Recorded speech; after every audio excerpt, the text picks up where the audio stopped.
Nuestra fe, hermanos, la fe cristiana, pende del hilo de la realidad de la resurrección. Si no hay resurrección, no hay fe cristiana. O sea, la resurrección, hermanos, es lo que sostiene la fe cristiana o la aniquila. Si no hay resurrección, somos meramente una religión moralista. O sea, no tenemos realmente nada distinto que ofrecer al mundo. El cristianismo es diferente a todas las religiones del mundo por una cosa, porque nosotros estamos afirmando, proclamando, anunciando que Jesucristo, que vino en forma de hombre, murió y resucitó al tercer día de haber sido crucificado. Esa es nuestra fe. Eso es lo que movió a los discípulos empoderados por el Espíritu Santo a salir a dar sus vidas, a proclamar este mensaje. Ahora, históricamente, la realidad de la tumba vacía es algo extremadamente respaldado históricamente. O sea, muchas personas consideran la fe cristiana como una religión mística, como algo que tomamos de un libro antiguo y algo así, parece como un cuento. Pero la realidad es que es muy sencillo demostrar que tiene que haber pasado algo. O sea, el mundo no cambió por una historia, por un invento. O sea, Jesús, hasta los no creyentes reconocen que Jesús existió. Los musulmanes afirman que Jesús existió. Los historiadores afirman que Jesús existió. Eso no creo que haya ninguna duda. Nuestro calendario testifica que Jesús existió. El Imperio Romano reconoció oficialmente que Jesús existió. Pero ¿qué de la tumba? El mundo también reconoce que la tumba estaba vacía. Primero, por el hecho de que nunca pudiendo presentar el cuerpo de Cristo, nunca lo presentaron. Había una banda de hombres que andaban diciendo que Jesucristo había resucitado, y lo más sencillo del mundo hubiera sido que Poncio Pilato o que los fariseos mandaran a alguien y dijeran: sáquenlo de la tumba, presenten aquí el cuerpo para que la gente vea que realmente no ha resucitado. Nunca lo hicieron. ¿Por qué? Porque no estaba. Entonces, el mismo testimonio de la Biblia es que los fariseos desde ese entonces empezaron a propagar el dicho de que los discípulos se lo habían robado. Como diciendo, ellos se lo robaron e inventaron una farsa de que Cristo había resucitado. Ahora, esa farsa también los romanos y los historiadores han dicho, sí, los cristianos, que se robaron el cuerpo de Cristo y luego propagaron esta farsa de que Cristo había resucitado. Entonces, lo curioso es que al estar diciendo todas estas cosas, están afirmando que Cristo efectivamente existió y efectivamente murió y efectivamente la tumba está vacía. O sea, históricamente, el que niega que la tumba está vacía es porque o es un ignorante o es un necio. Porque que la tumba estaba vacía, estaba vacía. Está un hecho real, que el mundo cambió por algo. Algo sucedió hace 2000 años que cambió la humanidad. Yo no creo que haya nadie, por ejemplo, que niegue que existió el profeta Mahoma. Nadie lo negaría. Algo pasó. O sea, este hombre se levantó, este hombre tuvo una gran influencia en el norte de África. Este hombre unificó una serie de tribus. Este hombre propagó una enseñanza religiosa. Este hombre reconoció a Jesucristo. Este hombre fue un líder que generó todo un movimiento. Y ante su muerte y sus escritos se levantó toda una religión. O sea, ¿de dónde salió el Islam? Pues salió de este hombre con esos hombres que lo estaban siguiendo, que empezaron ese movimiento, un poco nacionalista, pero también religioso y bíblicamente anticipado desde el libro de Génesis. Sucedió. O sea, algo pasó, existió Mahoma. Y eso cambió la historia del mundo. Y ahorita estamos viviendo esa realidad, lo cual es una realidad bíblica, ¿verdad? O sea, está predicho en la palabra de Dios que eso iba a suceder. Entonces, de la misma manera, antes de Cristo existía una realidad. Nace Cristo, muere, resucita y cambia todo, lo cual ahora nosotros estamos viviendo. Pero la pregunta está, la tumba está vacía, indudablemente, pero está vacía porque estos discípulos de Jesús se robaron el cuerpo, inventaron una farsa y promovieron una idea falsa, o está vacía porque Cristo resucitó. El problema de la resurrección, hermanos, es que es algo tremendamente sobrenatural, algo sorprendente. No estamos hablando de una resucitación. No estamos hablando como esos que se mueren y duran 10 minutos muertos o 5 minutos y luego de repente, wow, vuelven a la vida. O aquellos que los van a enterrar y resulta que no estaban muertos, ni siquiera resucitaron, o revivieron, sino que estaban en un estado casi como muertos y confundidos. Las personas los iban hasta enterrar y luego despiertan. No, estamos hablando de que 3 días estuvo en una cueva y de ahí lo levantó el poder del Señor. Y fue y se apareció primero a Pedro, a los discípulos, a unas mujeres, primero a unas mujeres y luego a Pedro y luego a Juan, y luego a los discípulos, luego a 500 personas que lo vieron, luego a los apóstoles. Y aquí cuando Pablo hace esta distinción, los apóstoles, está hablando ya de los apóstoles que incluyéndose él y Bernabé y estos apóstoles que propagaron la enseñanza del evangelio. Y lo dice Pablo y al final, y a mí también se me apareció el Señor resucitado y es el que me pasó el mensaje que ahora nosotros también hemos recibido. ¿Cómo es que nosotros sabemos que Cristo tiene que haber resucitado si no quisiéramos nosotros creerles a estas personas? El problema es, hermanos, que les tenemos que creer a estas personas, porque si no les creemos a estas personas, entonces nosotros también estamos siendo unos necios o unos ignorantes. La resurrección, el testimonio más poderoso que he hablado con otras personas, es el argumento más poderoso, es un argumento legal.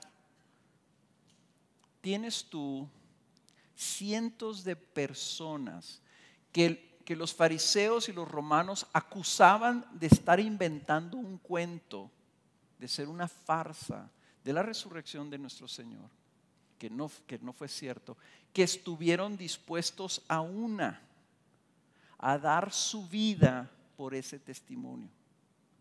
Si tú tienes un juzgado en donde tú tienes 1 o 2 testigos que afirman una cosa, ¿ok?, esa persona es culpable. Si tú tienes una persona que es acusada y tú tienes 2 testigos que dicen yo lo vi que lo hizo y otro viene y dice yo también lo vi que lo hizo, esa persona se vaya a la silla eléctrica, ¿verdad? Con 2 o 3 si quieres más, ¿verdad? Ahora imagínate 500. Ahora imagínate que esos 500 se les pone una espada al cuello y dicen reconoce, confiesa que esto es una farsa o si no te corto la cabeza. Y la persona dice, no puedo negar lo que yo vi. Y dieron su vida por dar ese testimonio. Y no existe un testimonio histórico, un escrito, algo que diga, y fulano y sutano y mangano ante la tortura o la presión negaron y dijeron que había sido una farsa. No existe.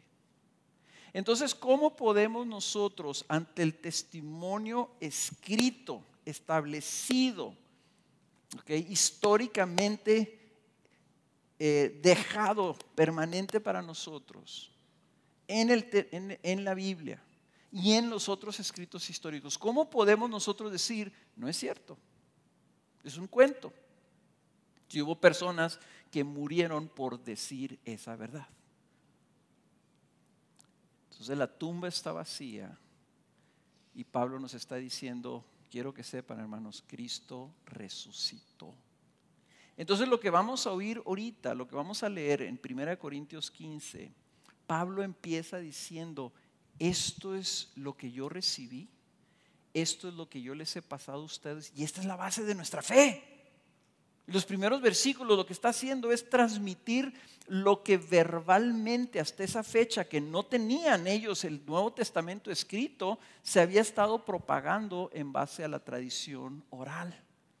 Se estima que es el credo más antiguo que existe, en donde ellos lo repetían así unos a otros y así se fue propagando el testimonio de la resurrección. Así que vamos a leer en el versículo 1 hasta el versículo 11, la primera parte dice, ahora os hago saber, hermanos, está muy alto, el evangelio que os prediqué, el cual también recibisteis, en el cual también estáis firmes, por el cual también sois salvos, si retenéis la palabra que os prediqué, a no ser que hayáis creído en vano. Porque yo os entregué en primer lugar lo mismo que recibí. Ahí está la transmisión. Que Cristo murió por nuestros pecados, conforme a las Escrituras, que fue sepultado y que resucitó al tercer día, conforme a las Escrituras, que se apareció a Cefas, o sea, Pedro, y después a los 12. Luego se apareció a más de 500 hermanos a la vez, la mayoría de los cuales viven aún, pero algunos ya duermen. Después se apareció a Jacobo, luego a todos los apóstoles, y al último de todos, como a uno nacido fuera de tiempo, se me apareció también a mí. Porque yo soy el más insignificante de los apóstoles, que no soy digno de ser llamado apóstol, pues perseguí a la iglesia de Dios. Pero por la gracia de Dios soy lo que soy, su gracia para conmigo no resultó vana. Antes bien he trabajado mucho más que todos ellos, aunque no yo, sino la gracia de Dios en mí. Sin embargo, haya sido yo o ellos, así predicamos y así creísteis. Entonces el evangelio es muy sencillo. El evangelio te dice, Cristo vino, Cristo murió por nuestros pecados conforme a las Escrituras, Cristo fue sepultado y Cristo al tercer día resucitó entre los muertos. Y dio clara evidencia a muchas personas de que estaba vivo. Y no era un fantasma, no era un espíritu, no era una aparición así, no. Se sentó a comer con ellos pescado y pan. Que sí, de repente se aparecía en cuartos que estaban cerrados. Y yo digo, qué padre tener cuerpos resucitados y eso puedes hacer, ¿verdad? Se les aparecía, los sacaba de ondas. Pero Tomás tocó las heridas en su costado y en sus manos, dice, metió sus dedos ahí donde tenía los hoyitos.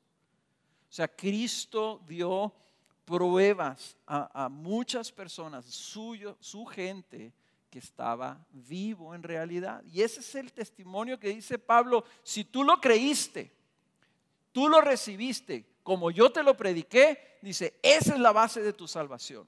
En otras palabras, lo que está diciendo es, tú has creído en un Salvador que está vivo, no en un cuento. ¿Okay? Yo no estoy creyendo en un Cristo místico, así en una idea. Yo estoy creyendo en un hombre, en Dios hecho hombre, muerto como hombre y resucitado con un cuerpo transformado, que es capaz de habitar en la presencia de Dios, sentarse en un trono junto con Dios. O sea, una de las cosas que una vez escuché a alguien decir que me sorprendió es, Cristo, así ese cuerpo perforado, resucitado, está en el cielo. Donde nosotros pensamos que andan puros angelitos así, ¿verdad? Como nubes. Cristo está ahí, en su trono, y es real. O sea, estamos hablando de algo que no entendemos, que no tenemos la capacidad de imaginarnos cómo es, pero en ese Cristo es en el que nosotros hemos creído. Ese Cristo se presentó ante personas específicas, nombradas, algunas por nombre. Cuando Pablo está escribiendo esto, dice, y algunos todavía viven y les pueden ir a preguntar. Yo les digo que yo lo vi. Vayan, pregúntenle a Pedro. Bueno, Jacobo ya no. No sé, ¿verdad? Si este es Jacobo, el hermano del Señor, que es otra de las pruebas. Nadie va a creer que su hermano es el Hijo de Dios, ¿ok? Nadie. Pero Jacobo, que no creía que Jesús era el Hijo de Dios, creyó y vino a hacer una columna en la iglesia y escribió hasta un libro que ahorita lo tenemos, que es el libro de Santiago. Este hombre, el hermano de Jesús, creyó porque vio a Cristo resucitado. Por eso es que está ahí señalado. Entonces, estos testigos oculares de la resurrección de Cristo son los que dieron su vida y escribieron su testimonio para que nosotros creyéramos el día de hoy y recibiéramos nuestra salvación. Entonces, mi carga el día de hoy es que haya personas aquí que no creen que Jesucristo está vivo. O que algunos que han creído que Jesucristo está vivo han dejado de creer en esa realidad con esa intensidad. Hermanos, yo vivía 38 años, hace 38 años, yo vivía sin creer en Cristo, sin conocer de su realidad. Yo pensaba que Cristo era pues una historia religiosa que yo veía ahí en un crucifijo en algunas iglesias. Yo nunca, si me hubieran presionado, me hubieran dicho, ¿y tú crees que Cristo está vivo ahorita? ¿Tú crees que Cristo es real? Yo no sé qué hubiera dicho, ni siquiera lo pensaba. Pero cuando Cristo vino a mi vida y se presentó ahí delante de mí, yo no lo vi. Yo no lo toqué con mis dedos, su cuerpo ni nada, pero yo supe que Cristo estaba ahí para salvarme. Transformó mi vida completamente y por eso estoy aquí predicándolo. Porque lo mismo que yo recibí de Cristo, ahora se los comunico a ustedes y se los predico para que ustedes también crean. Cristo está vivo. No es una historia, no es un cuento, es una realidad. Y yo quiero que todos estemos bien firmes en esa fe, porque es un testimonio. Y cada uno de ustedes que recibió el evangelio y que su vida fue transformada, que dijeron, no sé qué me pasó, hablaron, creí, y mi vida ha sido completamente transformada. Cada vida, millones de personas a través de 2000 años, esa verdad, ese mensajito tan sencillo, Cristo murió por sus pecados, fue sepultado y resucitó al tercer día, ha sido suficiente para cambiar una vida de la noche a la mañana, de lo negro a lo blanco, de lo oscuro a la luz. Y nadie se puede explicar por qué. Como yo viví un día, el 19 de marzo de 1978, era una persona. Y ante el mensaje Cristo es real, Cristo vive. El 20 de marzo yo amanecí otra persona. ¿Por qué? Porque ese Cristo vivo me dijo, sí estoy vivo. Y dice, por eso dice Pablo, por eso es que somos salvos si permanecemos en eso. Ese hecho cambia vidas. Y si tú no lo crees, yo te lo predico y te digo, Cristo está vivo. Y yo soy uno de esos testigos. Que me uno a esos que dieron su vida. Porque si alguien viniera a mí y me dijera, como otros, ¿verdad? Que acaban de dar su vida hace poco, allá en Libia. Les dijeron, niega que Cristo es real, que Cristo es tu Dios. Y dijeron, preferimos que nos corten la cabeza, y les cortaron la cabeza. Y desgraciadamente, o sea, no estamos libres de que eso suceda alguna vez en nuestra vida. Pero yo no puedo negar lo que yo soy. Y yo no podría negar que Cristo es real. Entonces, ¿qué pasa para aquellos que no creen en la resurrección? ¿Por qué? Porque es un problema serio. Y Pablo se está topando en Corinto, que tienen muchas broncas los de Corinto, ¿verdad? Que había personas ahí que decían, no, yo no estoy seguro acerca de la resurrección, a mí se me hace que eso es puro cuento. Y dice Pablo, ahora, ¿cómo es posible que algunos de ustedes piensen eso? Que no se dan cuenta de lo que eso significa, y eso es lo que vamos a ver ahora. Mire, en el versículo 12, empieza él, ahí la primera parte, ahí desde el 12 hasta el 18, 19, él empieza a decir, miren el problema que eso genera, si ustedes no creen en la resurrección, se viene abajo todo. Miren, dice, ahora bien, si se predica que Cristo ha resucitado entre los muertos, ¿cómo dicen algunos entre vosotros que no hay resurrección de muertos? Y si no hay resurrección de muertos, entonces ni siquiera Cristo ha resucitado. Y si Cristo no ha resucitado, vana es entonces nuestra predicación y vana también vuestra fe. Aún más somos hallados testigos falsos de Dios, porque hemos testificado contra Dios que Él resucitó a Cristo, a quien no resucitó, si en verdad los muertos no resucitan. Pues si los muertos no resucitan, entonces ni siquiera Cristo ha resucitado. Y si Cristo no ha resucitado, vuestra fe es falsa. Todavía estáis en vuestros pecados. Entonces también los que han dormido en Cristo han perecido. Si hemos esperado en Cristo para esta vida solamente, somos de todos los hombres los más dignos de lástima. Si no hay resurrección, Cristo no ha resucitado, Cristo sigue muerto. Y lo que nosotros estamos predicando entonces es vano, quiere decir no tiene sentido, no tiene contenido, no tiene validez. Y si no tiene validez, entonces es algo falso, es una mentira, es una farsa.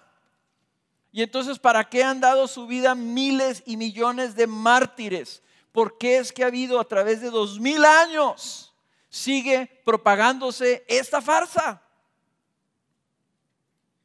Y seguiré yo el resto de mi vida predicando esta predicación, este mensaje del Evangelio de un Cristo resucitado.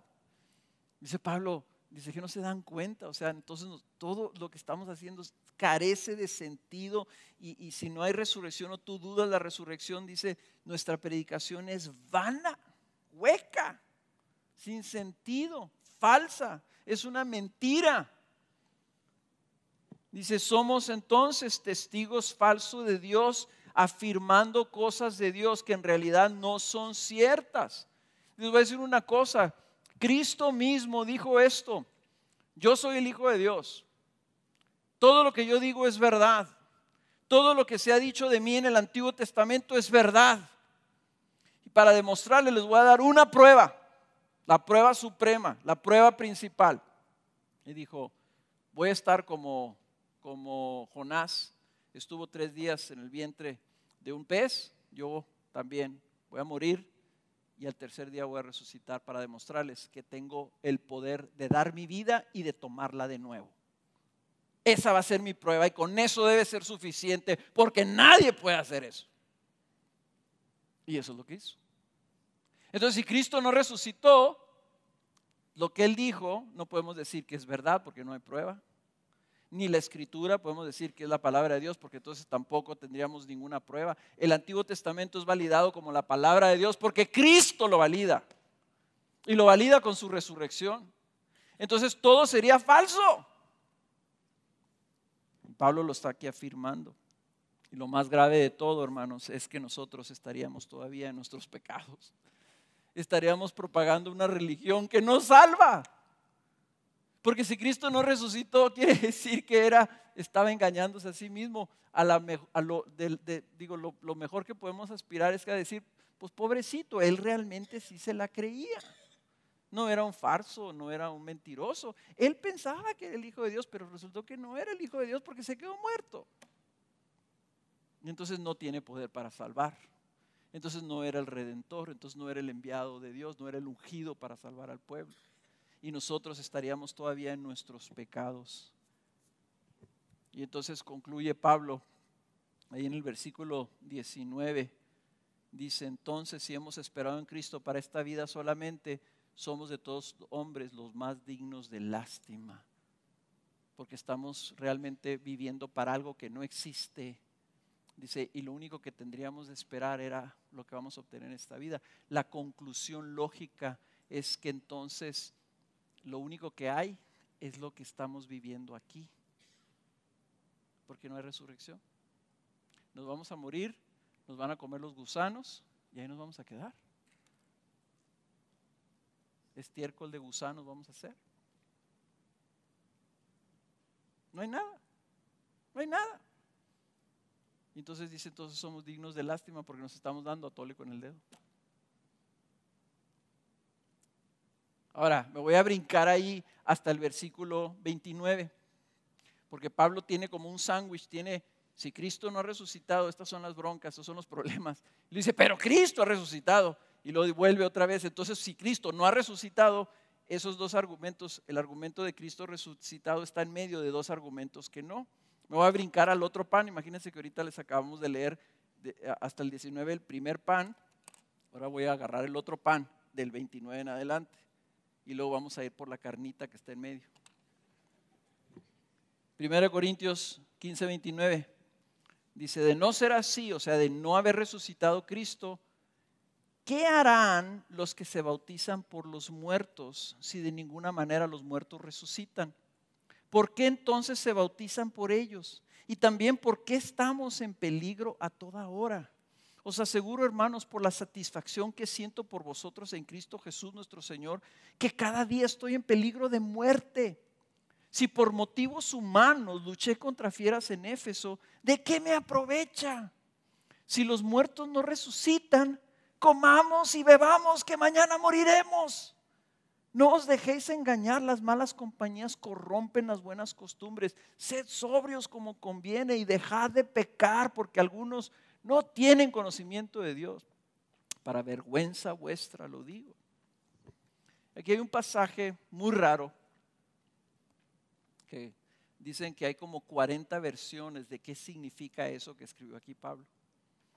Dice, Pablo está diciendo, si Cristo no resucita, entonces ¿por qué hay unos que se bautizan en nombre de los muertos como para pasarles a los muertos la bendición? Y el debate surge, bueno, ¿por qué Pablo, como que Pablo está validando que eso es válido o hay un efecto ahí? ¿Verdad? Yo lo que pienso es que Pablo está diciendo, bueno, pues ustedes mismos, no hay unos tontos que se están bautizando por los muertos. Entonces, ¿para qué se bautizan si ustedes mismos dicen que no hay resurrección? Lo importante aquí sería esto. No sabemos realmente qué significa, por qué Pablo puso eso de los que se bautizan por los muertos. Les digo, hay unos argumentos bien interesantes, suposiciones ahí literarias, ¿verdad? Diciéndonos que lo que pasa es que Pablo estaba enfatizando esto, la verdad es que ni nos vamos a meter en ese rollo. Lo que sí sé es que Pablo está diciendo, ¿de qué aprovecha entonces nuestra religión? Las cosas que hacemos si no hay resurrección. Por ejemplo, para nosotros, ¿para qué nos bautizamos? ¿Para qué celebramos la cena del Señor? ¿Para qué nos reunimos? ¿Para qué estudiamos la Escritura? Si no aprovecha de nada, si no tiene ningún efecto eterno, si no tiene nada duradero.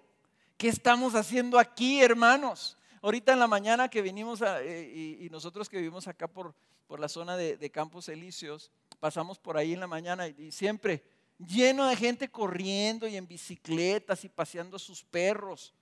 Ahorita que veníamos Kenny y yo también igual, parejas ahí corriendo con los niños y el perro y toda la cosa en el parque, disfrutando un hermoso día que nos dio el Señor en Pascua, domingo de Pascua.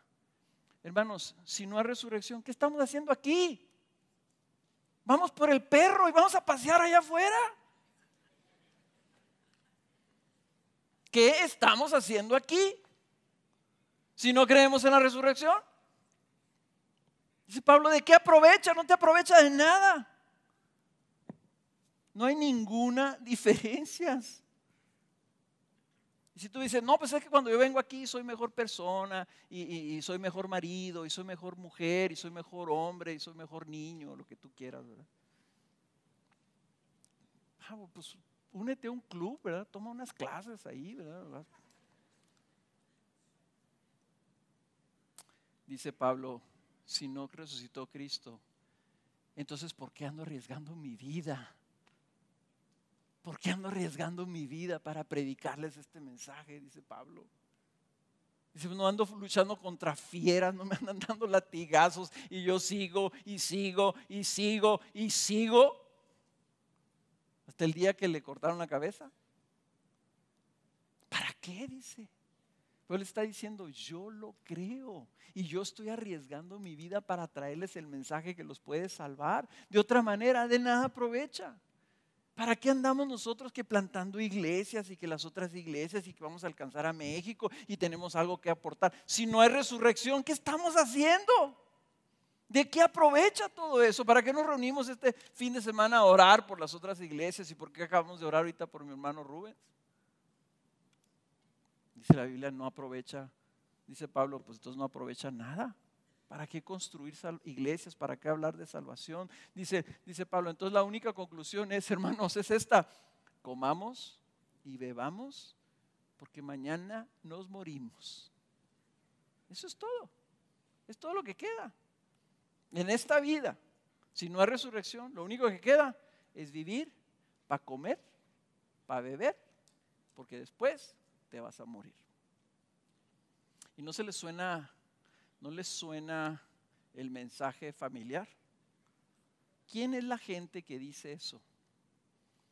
La gente del mundo, que no cree en Jesús, que no tiene nada, que te dice, la vida es para que la disfrutes, aprovéchala, disfrútala ahorita porque no hay nada. Paséate, come, junta dinero, cómprate un buen carro, disfrútalo, porque eso es todo lo que vas a tener. Los minutos o las horas que te dure ese placercito, eso es todo lo que tienes, porque después te vas a hacer polvo. Esa es la idea secular, ese es el secularismo que te dice, vive para el aquí y el ahora. Así vive el mundo. Y no los podemos culpar de que vivan así porque ellos no creen que Cristo resucitó. Ellos no creen que haya nada ahí. Y empiezan a creer cuando el doctor le dice, pues tienes un par de horas para vivir. Y entonces les entra el shock. Y realmente no habrá nada después. Y entonces empiezan a temblar. Todos temblamos, hermanos, en ese momento. Todos temblamos. Cuando se reta lo que hemos creído. Dice Pablo, si no resucitó Cristo, somos dignos de lástima porque somos igual que todos los demás. No hay esperanza de nada. Y te voy a decir una cosa, si dices, pero ese valor es que hay algo bueno en las enseñanzas de Jesús. Yo te voy a decir esto, los ateos te dicen que no hay Dios. Pero ellos dicen, pero es que hay que ser buenos y hay que ser justos unos con otros. Y la pregunta que yo les daría a los ateos sería esta, ¿para qué? No, pues porque es que hay que ser buenos con el otro ser humano. ¿Para qué? No, porque hay una justicia. ¿Quién dice? ¿Cuál justicia? No hay nada. Me voy a morir. No importa si no hay Dios. Si yo voy y mato a una persona y no hay Dios, no me pasa nada. Me muero igual que el que no la mató. Y si no hay Dios, pues yo puedo ir a robar. Y el que no roba, pues no es mejor que yo porque no hay nada. Los dos vamos a hacer alimento de gusano. ¿Se fijan? O sea, la resurrección, la vida eterna es lo que le da sentido a todo lo que en nuestro ser nos dice que está bien o mal. Entonces no podríamos, estos corintios tontos estaban pensando que era suficiente tener ciertas enseñanzas y portarse bien y sentir que el Espíritu Santo, no sé qué estaban pensando, ¿verdad? Yo creo que pensaban, no, es que no nos vamos a resucitar, pero nos vamos a hacer así como ángeles y vamos a andar ahí volando, no sé qué pensaban, ¿verdad? Pero nosotros tenemos que creer que Cristo resucitó y entonces sí hay una vida después de esta vida. Por eso Pablo termina diciendo, no se dejen seducir por un modo de pensar. Las malas compañías corrompen. ¿Okay?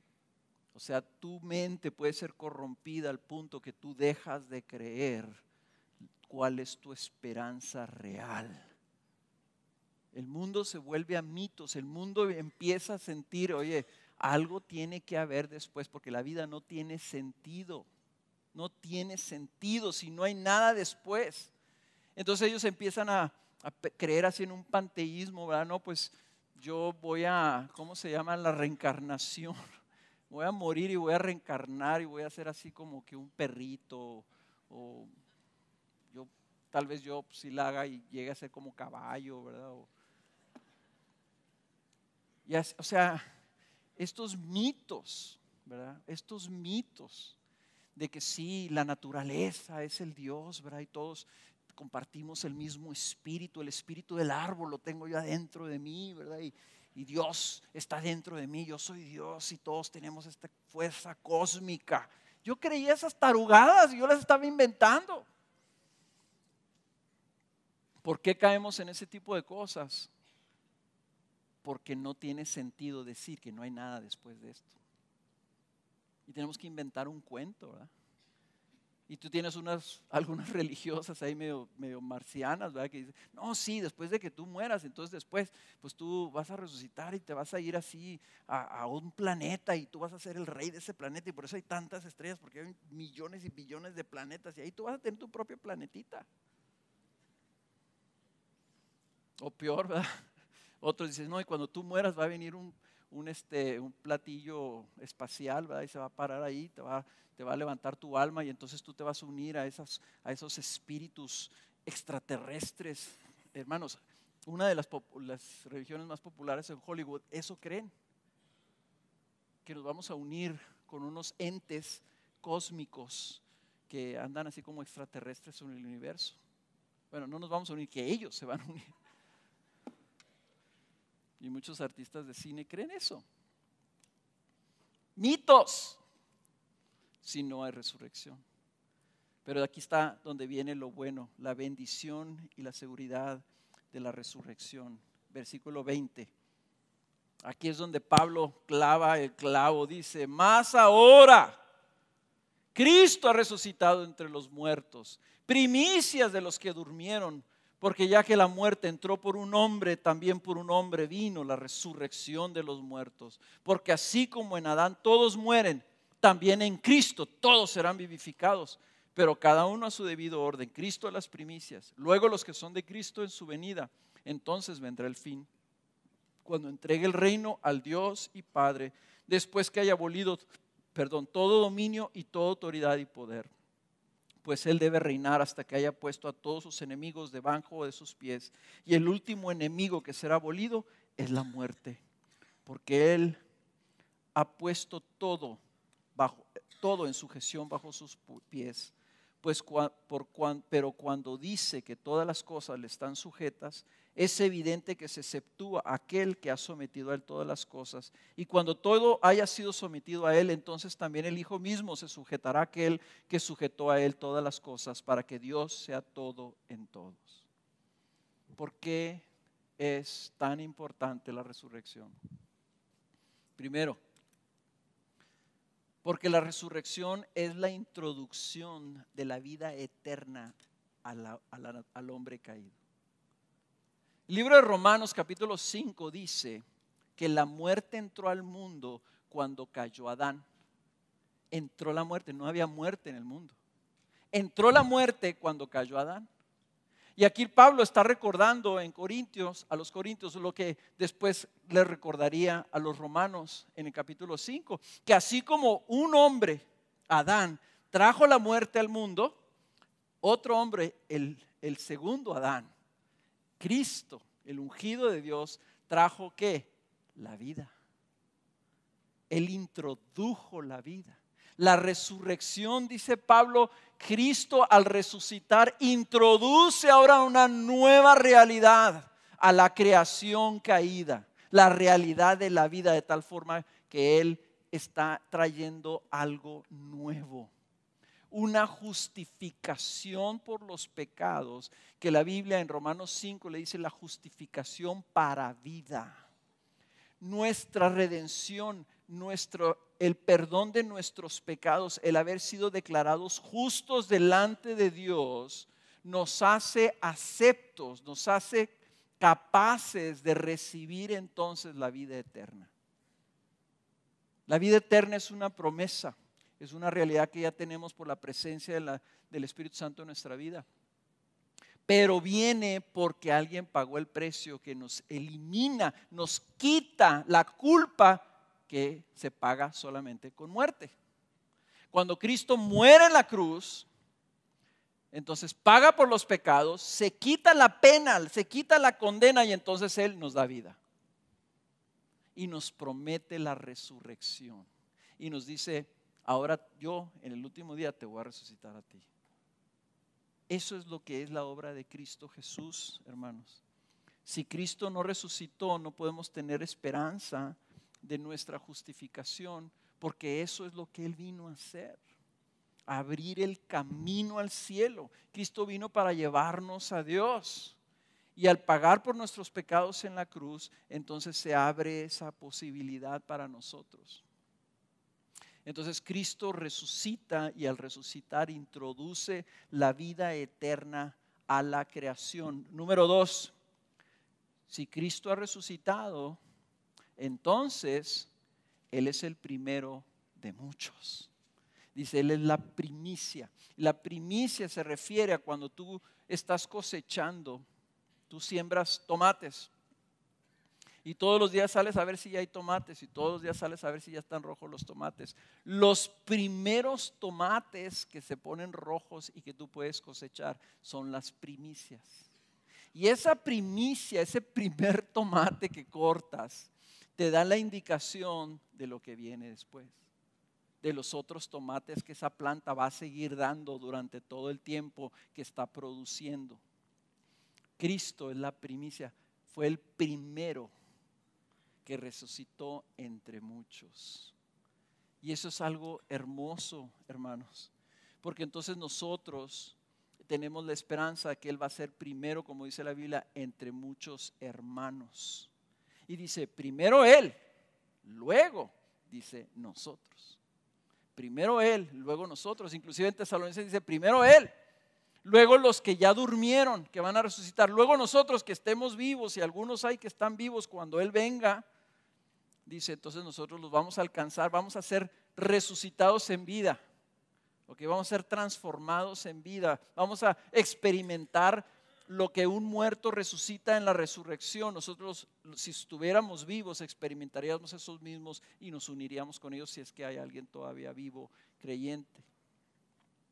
La resurrección, hermanos, es una de esas doctrinas tan importantes que desgraciadamente muchas veces ignoramos o descuidamos porque nos damos la idea de que nosotros al morir nos vamos con Cristo al cielo.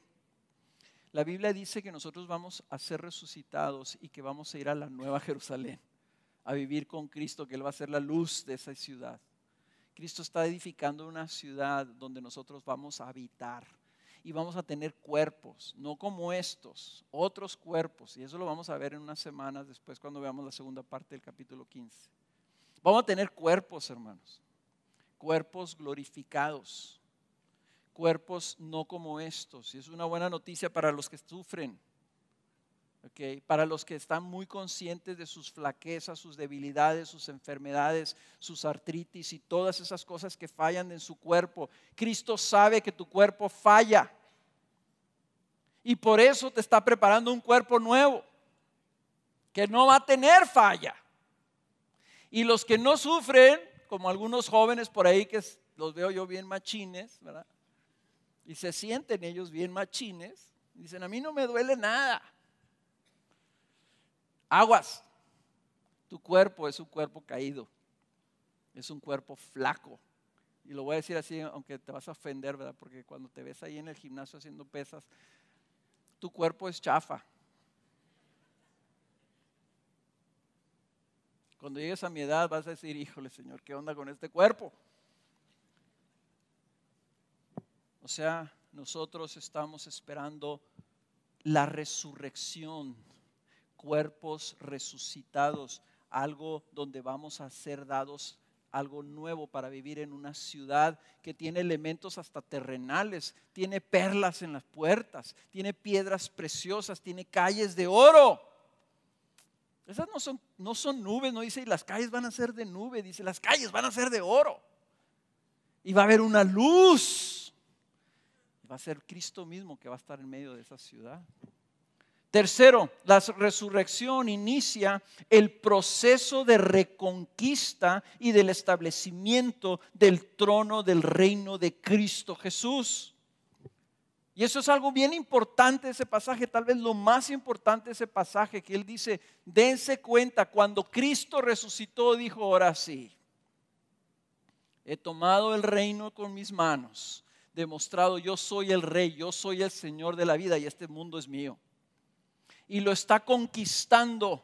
Y como lo está conquistando, reconquistando, es salvando almas una tras otra, tras otra, tras otra, tras otra, tras otra. Cuando Él termine y se espere y el Padre le diga es suficiente, entonces Cristo vendrá, como lo vimos en el libro de Apocalipsis, en un caballo blanco con sus ángeles a tomar dominio total. Y todos esos reyes y todos esos poderes y todas esas potestades que se han opuesto a Él serán sujetados y serán sometidos.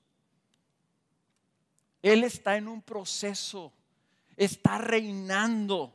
Y el hecho que ahorita no lo vemos con el espada desenvainada, trayendo justicia y ajusticiando todo el mal que está en el mundo, es por una sola razón. Te está esperando a ti. Está esperando a todos aquellos que no creen en Él aún. Está esperando que escuches el mensaje y que creas que está vivo. Está esperando que se complete el número de aquellos que Él va a entregar a su Padre. Pero no lo dudes, Él está en un proceso de reinado y de dominio. Eso es lo que está haciendo, dice Pablo, hasta que todo lo traiga bajo sus pies. Hasta que tome todo dominio y haya abolido, dice, abolido todo dominio y toda autoridad. Cuando Él diga, aquí el rey soy yo y estos son mi pueblo y yo me los voy a llevar y lo que quede, hermanos, se va a quemar. Y las almas que no hayan seguido a Cristo Jesús, que no se hayan entregado a Él, se van a quemar eternamente. Eternamente. Y eso es una cosa terrible. Eso es lo que está haciendo Cristo ahorita. No crean que Cristo está allá tomándose un refresco y pasando el tiempo. ¿Hasta cuándo me vas a...? No, Él está trabajando. Está trabajando salvando almas aquí y en Canarias y en Costa Rica y en los Altos y en todos lados. En todo el mundo está salvando almas en Irak, en Irán, en Libia, en el sur de Sudán, en África, en Asia, en Myanmar, en Corea, en China. Cristo está trabajando, estableciendo su reino, dice el apóstol Pablo, hasta que todo esté completo y entonces Él tome eso y lo entregue a su Padre. Cuarto, la resurrección entonces da el inicio a los últimos tiempos. Nosotros ya estamos en los últimos tiempos. Antes de Cristo, esa gente que estaba viviendo antes de que viniera Jesús, ellos estaban esperando al Cristo, al Redentor, el que iba a cambiar todas las cosas. Nosotros que estamos después de Cristo, nomás estamos esperando el día final. Eso es todo lo que queda, hermanos, cuando Cristo vuelva por nosotros. Si tú te mueres, vas a esperar a que Él te resucite. Si tú estás vivo, cuando Él regrese, vas a esperar que te lleve. Estamos esperando eso nomás. Y la conclusión al final parece que se va a poner medio intensa la cosa, pero dice, cuando veas que la cosa se ponga intensa, levanta la cabeza porque dices, el día está cerca. ¿El día de qué? De nuestra resurrección. El día de nuestra glorificación. Hermanos, no nos engañemos. La conclusión de la historia de la creación ya viene. ¿Cuándo vendrá? Cuando Cristo venga. Eso es lo que sigue. La resurrección garantiza que vendrá, porque ya empezó, ya está corriendo el tiempo, y vendrá y garantiza que nosotros, los que hemos creído, cuando venga esa conclusión, seremos tomados por Cristo y seremos resucitados y llevados a la ciudad celestial. Entonces, ¿por qué es importante esto para nosotros el día de hoy? Porque algunos de nosotros podemos tener ideas no tan ciertas o no tan seguras acerca de la resurrección. Tal vez pudiéramos decir, la tumba está vacía, la tumba sí está vacía, sí lo creo que está vacía. ¿Y Cristo resucitó? Pues creo que sí. ¿Y tú vas a resucitar? Pues yo creo, pues no sé ni qué sea eso. Pues, estamos hablando de algo que nos suena tan raro. Entonces nos vamos a hacer polvo, tierrita. Y de ahí nos va a levantar Cristo con un cuerpo nuevo, con nuestra alma, nuestra conciencia, nuestra identidad. Yo en el cielo voy a seguir siendo Carlos. A lo mejor me van a decir San Carlos. No sé, todavía no he pensado. Si me preguntan, oye, ¿cómo te vamos a decir en el cielo? Pues no sé ni qué decirles, ¿verdad? Pues suena bien San Carlos, ¿no? O sea, pero vamos a tener nuestras identidades, vamos a ser nosotros. Entonces, ¿cómo? No sé cómo, no sé decirles. Esto es un milagro, es algo sobrenatural, como Cristo que estaba ahí todo desgarrado, todo sangrado en la tumba, envuelto en unos trapos, y de ahí los levantó el Señor. ¿Cómo? Pues por su poder. Pero si no estamos claros en esto, hermanos, entonces miren las vulnerabilidades, miren cómo todo empieza a no tener sentido si no estamos seguros. Y yo quiero que el día de hoy oigan este mensaje. Cristo resucitó de entre los muertos y está vivo y es nuestro Rey y está reinando. ¿En dónde estás tú en ese proceso?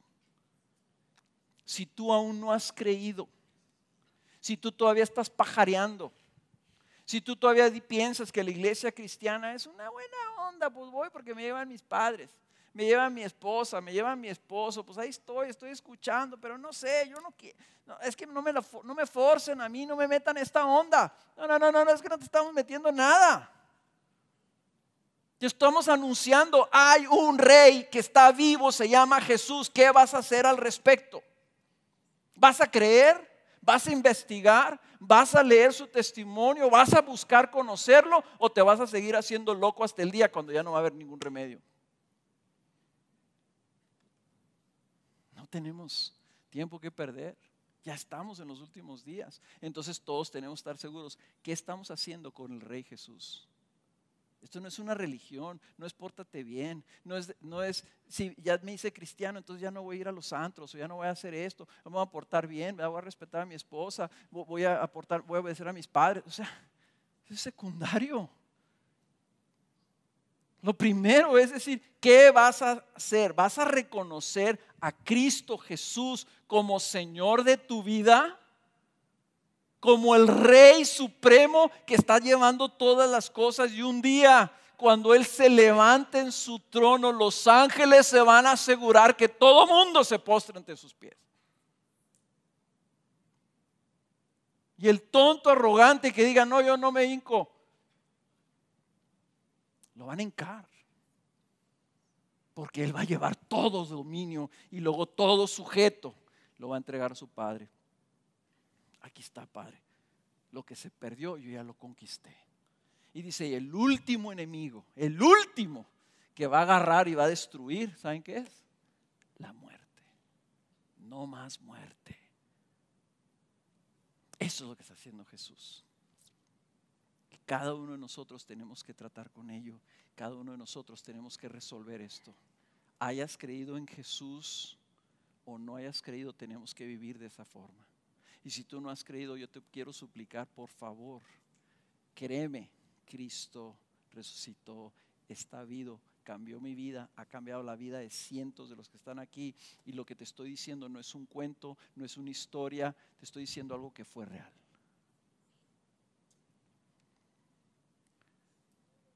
Ahora, y entonces, como dijo Francis Schaeffer, ¿cómo hemos entonces de vivir? Debemos de vivir a la luz de la realidad de que un día vamos a resucitar. En otras palabras, el día de hoy sí cuenta. Como vivas hoy sí cuenta.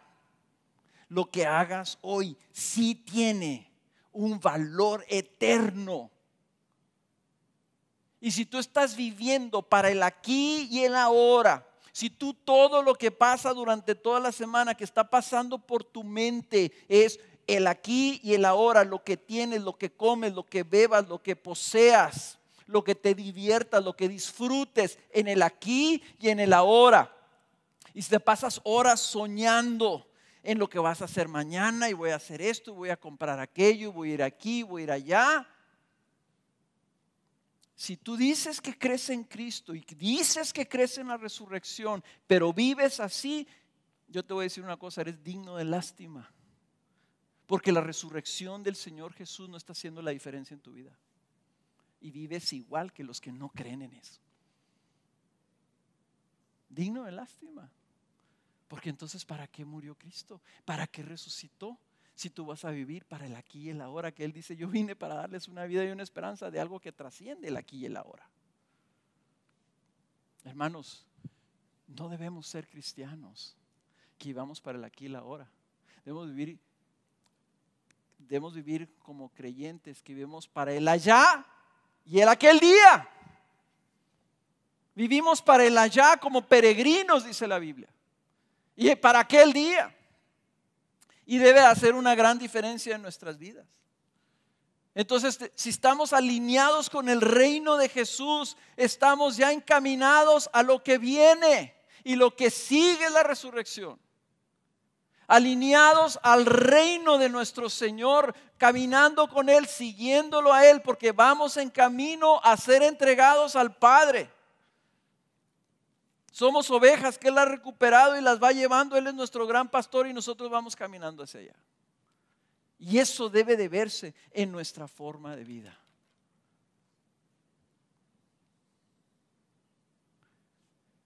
Ahorita vamos a tomar la cena del Señor.